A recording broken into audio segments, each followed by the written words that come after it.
Hey, I'm back. I'm back. Welcome, everybody. Welcome again. Welcome again. Sorry, I had to step away. I had some serious, important business to take care of. So I needed a couple minutes and I didn't want to keep everybody waiting. So we're going to just jump right back into the conversation of, um, of psychology. I think we left off where I was talking about the main types of psychology, and on the main types of psychology, we was on experimental, right?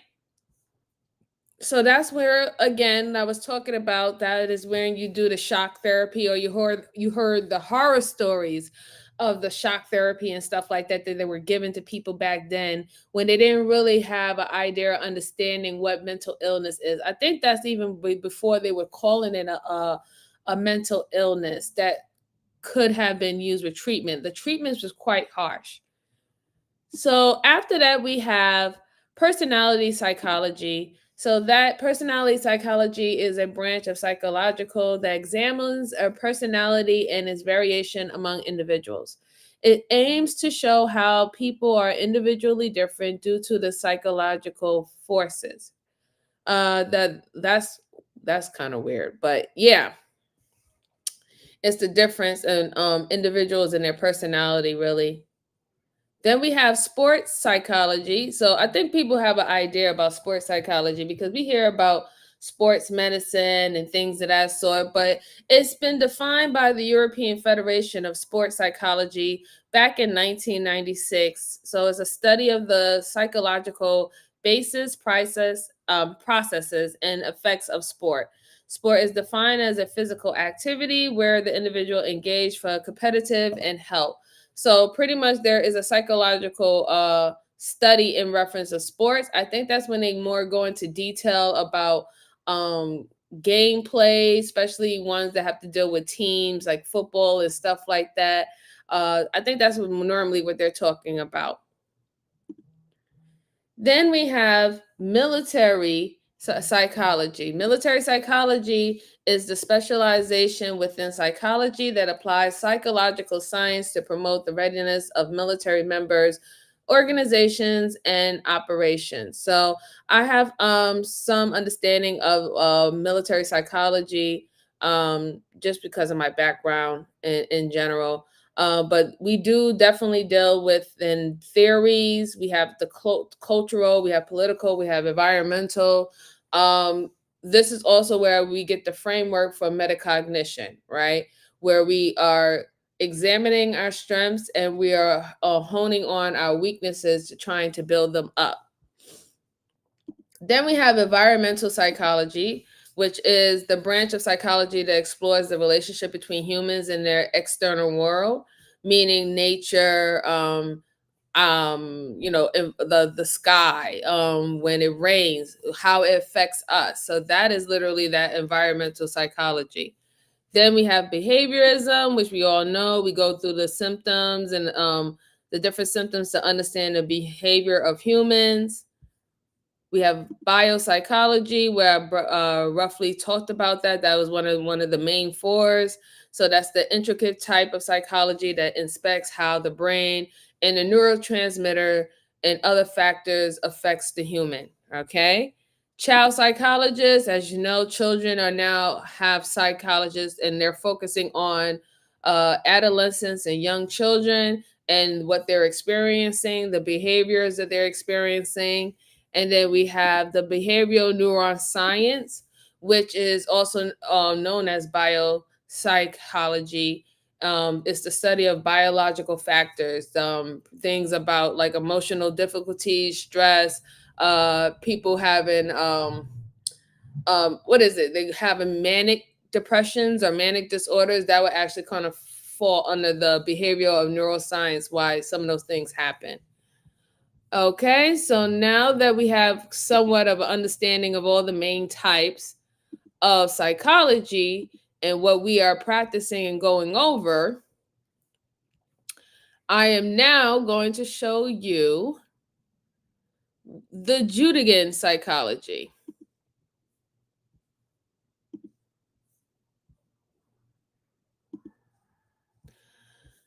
Okay, so if you never heard of Jungian psychology, there was this man named Carl Jung, and he came up his theory of pretty much unraveling the unconscious mind. That was pretty much his theory. But he was a psychiatrist, and he was a psychoanalyst. He was born in 1875, and he passed away in 1961. But he is considered one of the most innovative individuals of the modern depth psychology. So, Jungian psychology is also another way to say analytical psychology. Okay, so it's a groundbreaking theories of human psyche that is rooted in theories of the unconscious. So, it's literally the things that the unconscious perceive and does, and not what we consciously think. Right. In that, he says originally his collaborator was Freud. Jug eventually parted ways with the father of psychoanalysis and develops his own psychological theory. So, Mr. Jug was he was actually the partner of Freud, and you know how Freud is big in the psychology world and his psychoanalysis theories. So he decided to break off and have his own theory where it comes with the research of the unconscious mind of architects, individuation, the shadow, and then personality type. So when we have conversations about are you an alpha, beta, gamma, delta, sigma, da da da personality type, lo and behold, this is your father for that, right? When you talk about whether you are you a vixen, are you a gammy? Are you those type of terminologies? This is where we get it from. We actually get it from his theory of psychology, which is the Jungian psychology. So Jungian's research into archetypes and symbols continues to inspire practitioners, researchers, creatives, spiritual people, as well as those with interest in cross-cultural psychology, right? So we're going to have a brief, in this article, we'll have a brief history of Carl Jung. We'll have the 6 core concepts of his psychology, the fundamentals. Then we'll go between the difference between analytical of psychology and Freud's psychoanalysis. They also have books on him and the take home. So, pretty much it says that at the core, Jungian analytical psychology lies the concept of the unconscious mind, which Jung divides into the personal unconscious and the collective unconscious, right? So in this, you have memories of uniqueness of an individual. The collectiveness of unconsciousness represent a deeper level that is shared amongst all humanity. This is what he believes, that we have uh, a consciousness that we have not really tapped into, that all of us share. Um, I would say we could take it as an example of like, you remember how like most people are afraid of quicksand, right? Even though us people who live in the city, depending on our age, we're not around quicksand. I mean, most people have never even seen quicksand, especially in the Americas, right? We never really even seen it like at face to face value, but we still do have a fear of quicksand. Why? Because that is something that humankind or our species had dealt with before, and they had to go through trial and error to know that if you go to a place where you're sinking, the land is sinking up under you and it's swallowing you whole, you don't want to go there. So that is something that we uniquely share amongst us, even though we have never experienced it. It's not a part of our day-to-day life. This is not even our environment. But unconsciously, we all know we want to stay with solid ground. If we're on the ground, we're on land, we want to stay there. So it says famous architects include the persona, the animus and anima, and the shadow, but also figures such as the hero, the mother, the king, the lover, the child, the crone, and the warrior. Don't these architects sound very familiar for like tarot cards? That's what kind of reminds me of like tarot cards when they actually named out these archetypes, right? These archetypes can be observed in dreams, myths, and cultural symbols, influencing humans' behavior and shaping our understanding of the world. So I guess we can actually find these archetypes in a lot of our old statues, I guess maybe in pyramids, old writing. These archetypes can be found. He also says that he emphasizes the importance of calling intuitions, which is the process of integrating the conscious and unconscious aspects of our psyches to achieve psychological wholeness and self-realization. So I think that's why this type of psychology hones on me the most, right? To me personally, because it's talking about the conscious and the unconscious and how it works with each other. And by studying both your conscious mind and your unconscious mind, you can have a self-realization of yourself. Is I think is far better to use when you want to do introspection. So I think that this psychology works very well with doing that and breaking things down the way that you need to, because the whole point of his psychology is knowing one's true self and achieving personal goals, right? So through therapeutic settings, Jungian analysis work with their clients to analyze the symbolic language of dreams and fantasy, to do shadow work, to explore archetypes, to uncover unconscious conflicts and desires, and to facilitate the process of individuation. So I guess they do a lot of like sleep patterns, like they probably study your sleeping and stuff.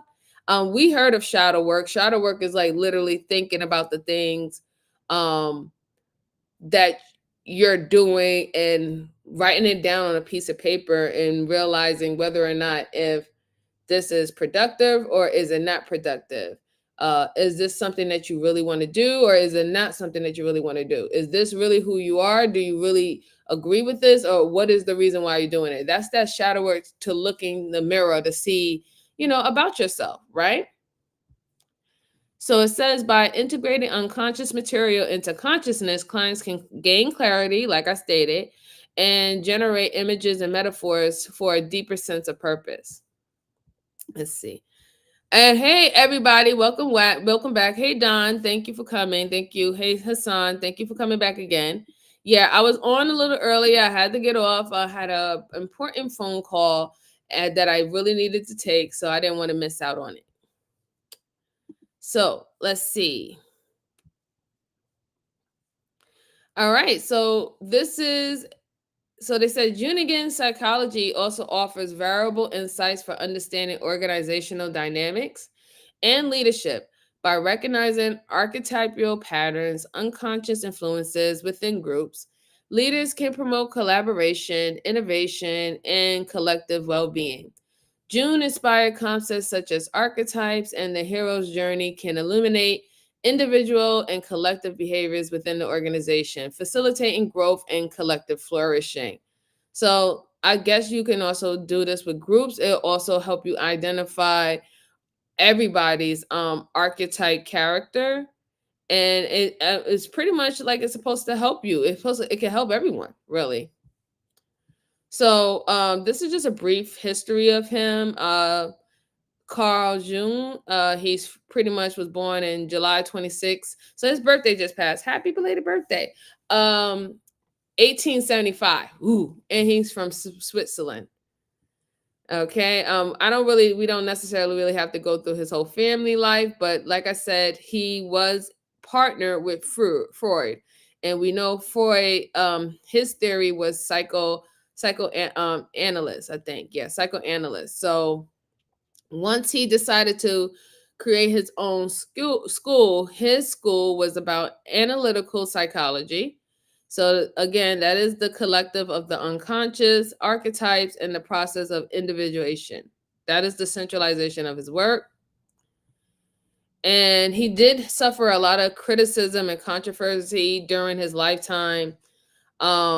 But he did make a insightful impact when it comes to psychology, psychiatry, and literature, arts, and religion. A lot of people have took a lot of of his theories and used it in their arts and in their work. So I think that's pretty dope about him, because most people didn't know about him. I'm not even going to lie. I didn't know about him. I knew about analytical psychology, but I did not know that he created analytical psychology. That I did not know. I did not know that that was him. I just only knew that what analytical psychology was, right? So let's see. So with the archetypes, Jung argued that the archetypes constitute fundamental elements of a human psyche. He describes them as just universal symbols of a particular type of meaning, or how a person conduct themselves and stuff like that. That's how he felt about the archetypes. It doesn't necessarily identify you. Those are literally what we would consider tickers of parts of your personality, right? So that is just giving you a ticker to know that there's certain things that this person's, if they do this, then this is why they do it. This is why they're motivated by it, right? That is really what Jungian's psychology is all about, is understanding what is motivating you, what is making you tick, why are you navigating that way. It's very deep and giving you the reasoning behind it, right? So you have collective consciousness. So the central to Jung's framework is the notion of the collective unconscious, which is different from the personal unconscious, which features centrally on Freud's psychoanalytic theory. The Jungian collective unconsciousness is a reservoir of archetypal symbols and motifs that are shared across cultures and generations. Through his exploration of dreams, myths, and symbols, he sought to illuminate the universal patterns that shaped all humans. So, like, he's really just trying to find out why when it comes down to the unconscious mind, why do a lot of humans have the same type of, way of thinking, right?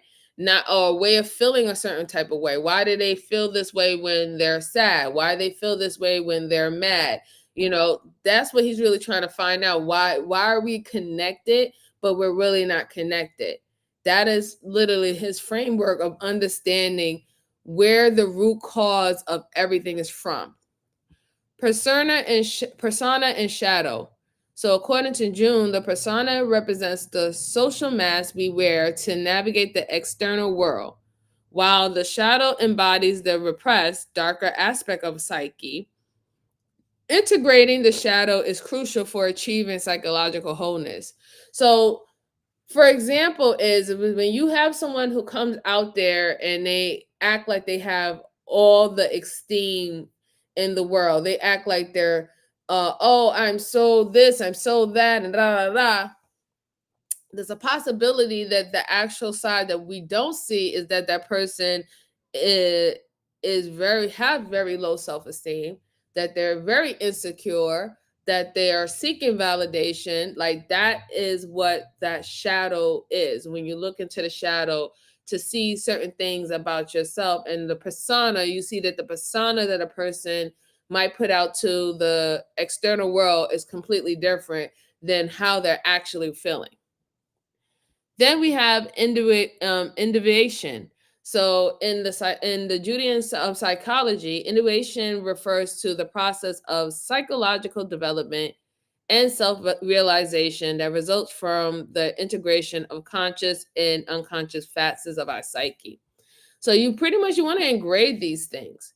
Oh, hey, how you doing, Dr. Fizzle? Thank you for coming. Appreciate it. Yeah, please go ahead and work. Definitely.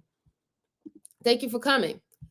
So we want to combine or find a way to integrate our conscious and our unconscious facets of our psyche.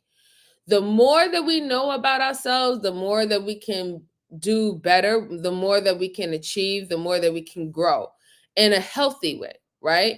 We learn not to dwell on the things that are not good for us mentally wise, that's not helping us, that's stomping our growth, right? We can understand why we feel that way and why we need to remove it, right? Because most of the time when we speak to people. Everybody know that they have a problem.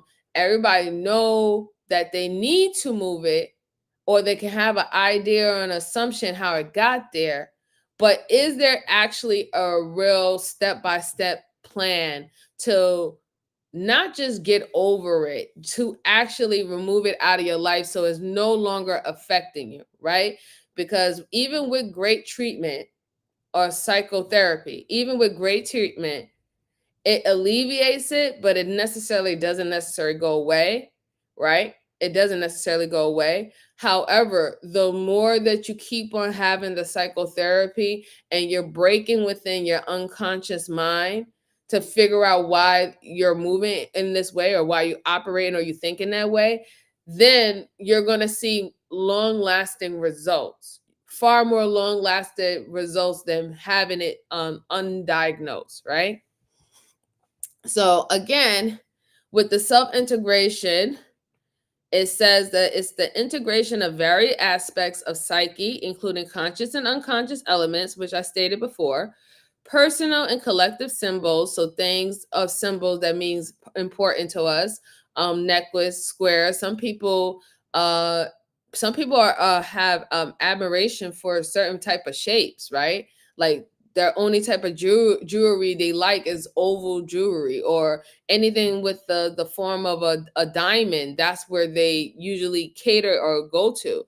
There's reasonings behind that. That's something that your unconscious mind is doing that we don't even know. Then we have the masculine and the feminine qualities. So we have the architectural dynamics. So that plays a significant role within the individual process. Like again, those are markers, right? It doesn't mean if someone says that you turn out to be the king, or if you turn out to be the mother, that archetype is just literally it's just only showing you your root cause of doing things. That doesn't necessarily mean that is you in totality. That doesn't mean that, right? You can have so many things that make up your personality and the way how you move. So we're not just one. We're not a one trick pony. As human beings, we're not one trick ponies. We have so many different of different sides of us, and this is not on the schizophrenia part. I'm not talking about schizophrenia disorders. We see what split personalities look like, right? I'm talking about individual who, like, for example, you like cake, but you are more accepting, or you like to eat more chocolate cake than vanilla cake, right? And there's a reasoning behind that. You don't know it. You just say, I don't know. When I saw cake, I gravitated to the chocolate one instead of the white one, and I like how the chocolate one tastes. All of that is being done in your unconscious mind, right? Though making those type of decisions. Then you have symbolic imagery in dreams. So Jung believed that the unconscious communicates through symbols and images, which can be explored through dreams, active imagination, and creative expression. Intuition involves engaging with and interpreting these symbolic messages to gain insight into our unconscious motivations and conflicts. So again, these things can motivate you, certain dreams you have in your head, active images, like how some people they what is it called? Daydream. That's where daydreaming comes into play. Personal development. Innovation is a lifelong process of personal growth and development, characterized by the increased self-awareness, emotional maturity, and the innovation identity. It involves confronting and working through psychological challenges, threshold moments, conflicts, and traumas to achieve greater wholeness and authenticity. So that's with personal development. All personal development is all about gaining more self awareness about themselves, becoming more mature with your emotions, and pretty much accepting your identity, your individual identity, because we do have more identities than one, right? We have our identity when it comes to our social environment. We have our identity when it comes to what we tend to do on our alone time or by ourselves and stuff like that. So you want to keep your what makes you an individual, and you want to hone on that as well. Let me see who else is in the chat. Okay, just making sure. Don't worry, guys. I'm gonna be opening it up to talk about things a little bit more spicy, right? I just wanted to definitely get the psychological of Jungian out, because I really just thought that it was really cool, and I'm doing a little bit more studies on it, so I thought I wanted to share with you guys. Anyway, anema and anemas. So Jung's concept of anema and anemas refers to the architectural structures within the human psyche that represents the contrasexual aspects of our unconscious. A woman's contractual aspect of the unconscious would be the animus, and a man's would be the anema. So in other words, he believes that both male and female part, that we need to embrace and integrate them into our process of individuation. So pretty much hone on you being a man and hone on you being a woman, womanhood and manhood. That is a part of you being an individual. There is no separation in that. That is a part of your identity when you are a man and you are a woman. So embrace it. In the process of individuation, we need to integrate our anema and amenas into our conscious awareness. This integration leads to greater psychological balance and wholeness. So that's honing in on your feminine and your masculine side and having them work in harmony. That's what he truly wants. Then it says personality types. So he wrote an article about, not an article, he wrote a book back in 1921 called The Psychological Types. If you're interested in that, you should go check it out. But in there, he does talk about the different patterns of behavior, cognition, and personality traits. And he categorized it into distinct types. So I think there's 6 pairs or 6 different pairs of opposites that defined us. So I know we heard about thinking and feeling. We heard about sensation and intuition. We also have introversion and extroversion, right? So those are the 6 orientation, a part of the Jungian psychology. So here's a little short video.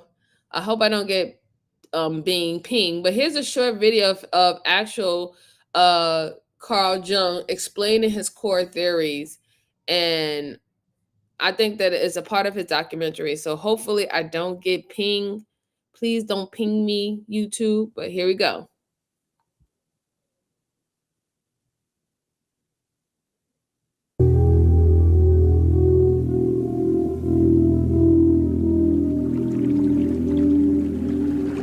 When you observe yourself within, you see moving images, a world of images, generally known as fantasies.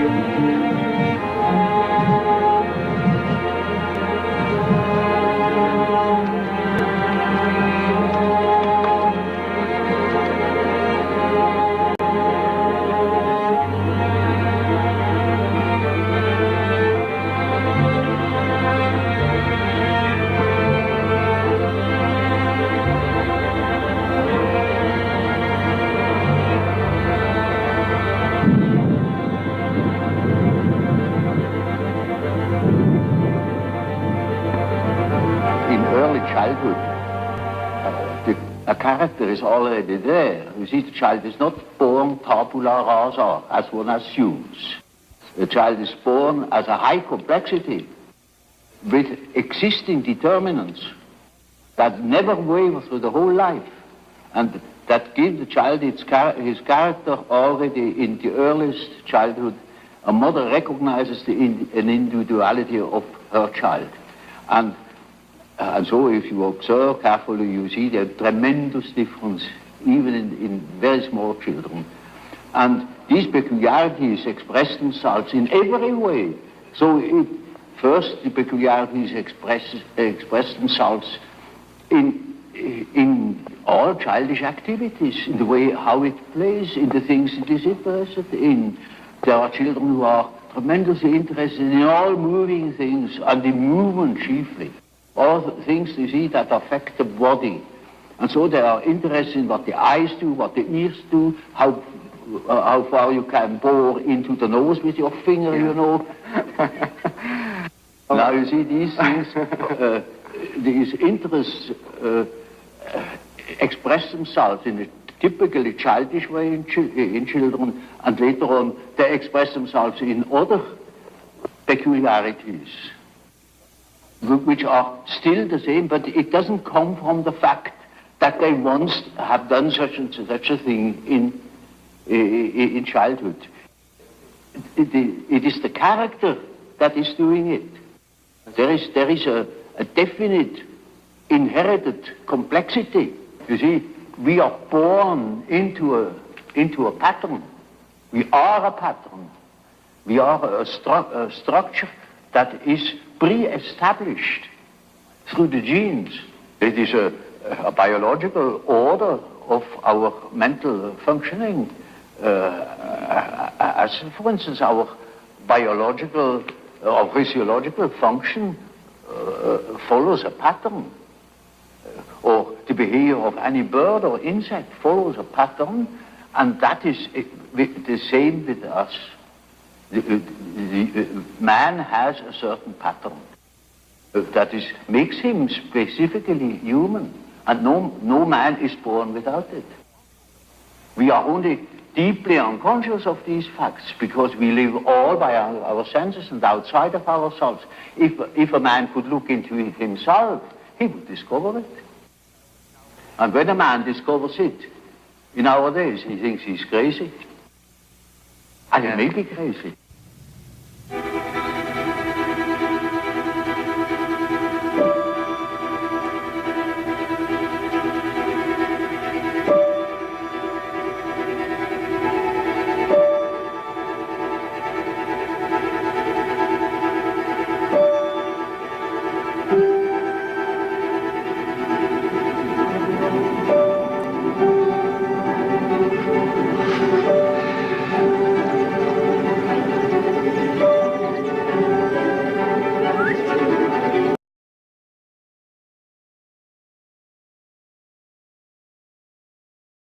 Okay, so yeah, that is very interesting. I really love what he was actually talking about. That was pretty dope.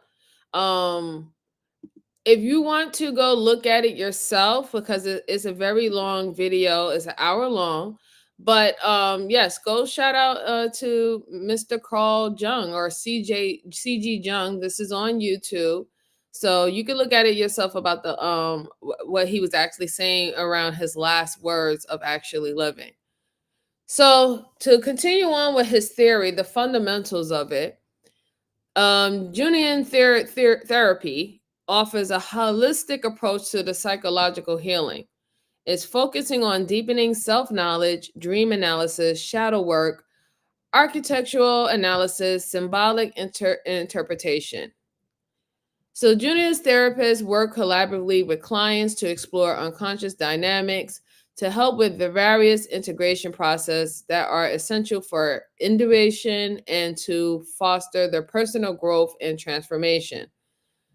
So from there, they might draw from myths. So myths are particularly powerful because they illustrate a so-called threshold moment and moments of transition and transformation. So when we have those myths, we have myths throughout our worlds about what to do when if you dream about fish, you're most likely going to get pregnant. These are just examples, right?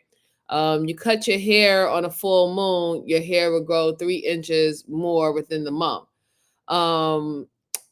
Literally using actual dream catchers in the indigenous tribes were to catch your dreams because they had important messages, and it was actually supposed to hold them and store them for you, because we know that our mind, we can only take too much trauma or stimuli. before we actually have to remove it from our mind so we can function as regular human beings. So they said that Jung had a significant influence on Joseph Campbell. He is a myth scholar. So he wrote a lot of books about the mythological patterns that appears in contexts and cultures. Prime example, when we hear about 444, 444, that is a part of those things, that patterns that are being seen, and we all know that those are supposed to symbolize as you getting a message from the creator, a form of protection, 555, 333, 111. That's what he's actually like referencing at that point. So he said that we can use things from our culture to draw the same basic figures and patterns into a narrative lore, which will emerge the collective unconscious. So pretty much, even when how they talk about or how they view the pyramids, that's somewhat similarly why he do it. Like, why do we have a pyramid on our money, right? The Illuminati, things of that sort. They said that Campbell was famous for his research on the hero's journey, which pretty much was particularly the myths of the hero's journey. Of the hero's journey takes place in a lot of stories and movies that we've seen. That would be like Disney's Frozen. Like the girl, she was on a journey. She was a hero. Blah blah blah. Ice Princess. Then we have Star Wars. That's the Luke Skywalker situation, and what happened to Anakin Skywalker. That's the hero's journey.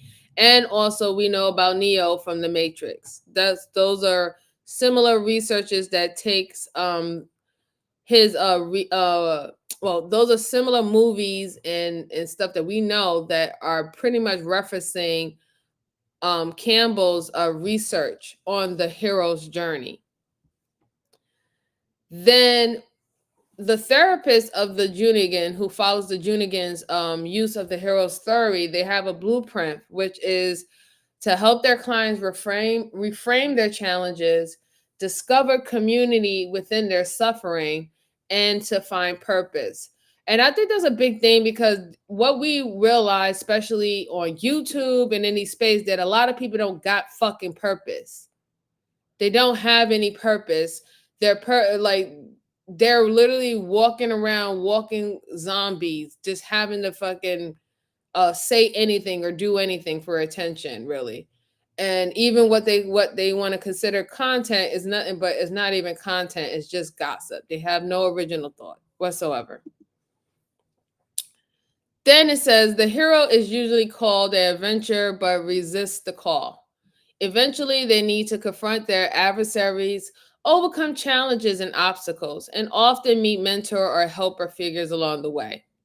When they return to the previous life transform, often with a gift, insight, or boon, they have reached a higher spiritual plane and are able to serve their people more powerfully. So pretty much, I guess that is what the hero's journey is all about, with what Mr. Campbell was researching. That you're on this journey that you have to walk by yourself.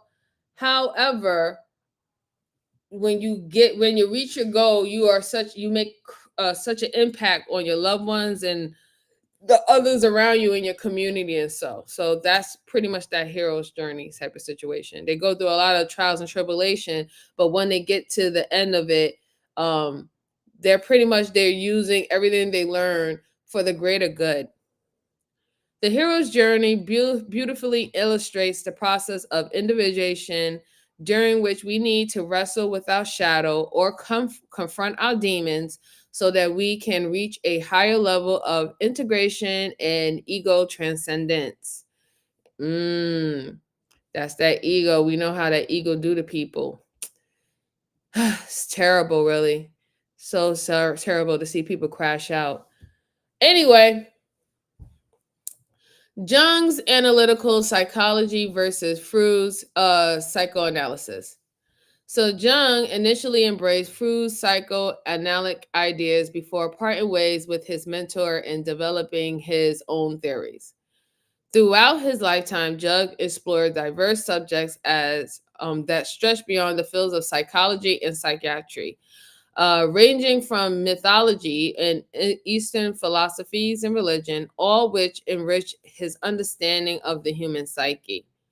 Okay, so yeah, so this is when around the time when he was working with Freud, but then now we're trying to see what's the difference between analytical psychology and psychoanalysis.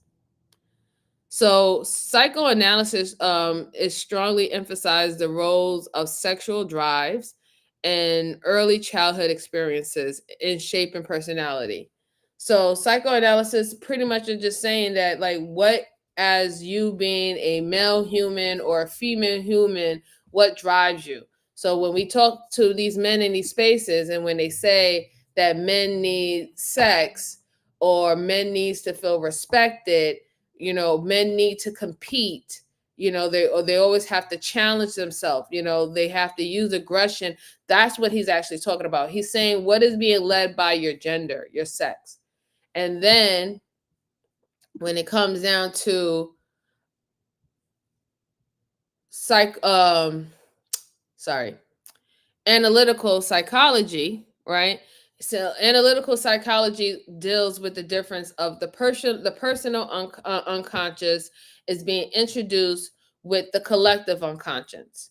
So that was Freudian's theory. Freudian's theory of psychoanalysis was more so about the sexual drives, early childhood experiences, encompassing spiritual and transpersonal dimensions. So they wanted to talk about the libido and the eros, everything that is driving us as our gender, right? Things that we can actually see, things that we know that each gender do differently and how we react to things differently. However, with Jung's theory of analytical psychology, is literally about the unconscious and the in the conscious mind, personal unconscious, a collective unconscious, imagery, symbols, things that is spread across the whole world, but unconsciously we all share it. We all can identify it. We can all identify these symbols. We can all identify this, whether it's within religion, whether it's and within like how we view the stars or how we used to use the stars to map things out before we actually came up with compasses and things of that sort. That's what he's talking about. He's talking about that the unconscious mind that actually brings us all together. This doesn't have anything to do really necessarily do with our gender with Jung's psychology. It has everything to do with us as us being human beings, period. So that's pretty much what they have about this about Dr. Judge. He does have 5 books. You can go read it if you're interested. He has The Man of and His Symbols. He has The Archetypes and the Collective Unconscious, Psychological Types, and The Psychological of C.J. Jung. So this one is probably more of a biography that was done by a student of C.J. Jung, which her name is Jolad Jacoby. She did a book on her teachings and what she had learned from him personally while he was alive. And then we have Jung, A Very Short Introduction by Anthony Stevens. So this is another biography done on Jungian's analysis. He was one of Jungian's analysis, and so he understands the concepts in the collective unconscious, complex, architect, shadow, and persona, the anima, the animus, and the intuition. So I guess that's more of basic explaining of those concepts. So I would definitely just say that you guys need to go check that out if y'all really are interested in psychology. Hey, how you doing, world class? Thanks for coming. Appreciate you. Yeah, so I really think that you guys should go ahead and go look up Carl Jung yourself. Go research analytical psychology. See the difference between what Freud was talking about and what Carl Jung was talking about. And I think that, to me personally, I think that we can use both of these psychology theories, right? I don't think that Freud was wrong, because we can all identify that there is things that we do because I'm a woman, or there's things that men do because they're a man. And then we also understand that there's a lot of things that bring us together when it comes down to being a human. Okay. So that's pretty much all I had today about the psychology standpoint. I'll just say this. Earlier when I had did my live, I had already told you guys what I was doing my live for. That's why I didn't have that much commentary. It was just only to get information and get things documented and recorded. I do not care what petty, low life individuals are doing. I don't care. So let them do whatever they need to do. Obviously, they're obsessed and they need to go see a psychiatrist. They need help. They need some milk.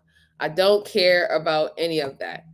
I'll just what I do is, when I need information, I take it down and I log off and I keep it moving. And that's all I'm required to do, and that's all I'm asking to do. So, like I said, I have no reason to continue to talk about the situation or anything, because everything is handled and dealt with and taken care of. But outside of that, I will see. Oh, wait.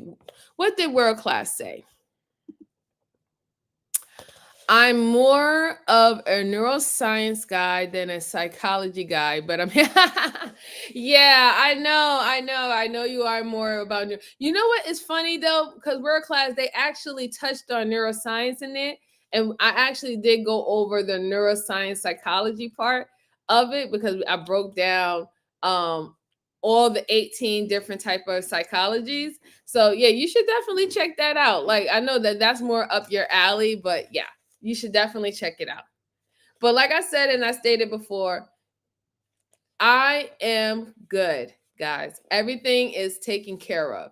Everything that you're hearing and everything that you're seeing is just a cry for help, a cry for attention, a way to garnish money, viewership, and to make a person feel important. They're scum of the earth. I don't have no time for it. But like I said, everything is taken care of. So don't even worry about that. I hope y'all have enjoy the rest of your day. I'm gonna chill out a little bit, and then I'm gonna like head to work. I do also have some business involved with that situation that I got to take care of before I actually chill out. So I'm gonna do that now. But thank you guys for tuning in. I know it wasn't that fun. I know it was a little bit more on the slow side, and it wasn't that much conversation, and it probably made you feel like you was going back to school. But this is just very good information, and I do believe. Let's see. He said most of their behavior is self-soothing yes, absolutely. Absolutely. 100%. Exactly. I mean, it's either self-soothing, or like I said, is exactly what it was. It's just for it's for views, it's for getting attention, it's for feeling important, it's for garnishing money. That's what it's for. As you can see, everything today is extortion, right? Really, give me money, give me money, give me money. Oh, so it is what it is. People gonna have to do what they have to do. But like I said, that is all handled. I don't deal with low lives, and I definitely don't deal with low lives with warrants. So anyway,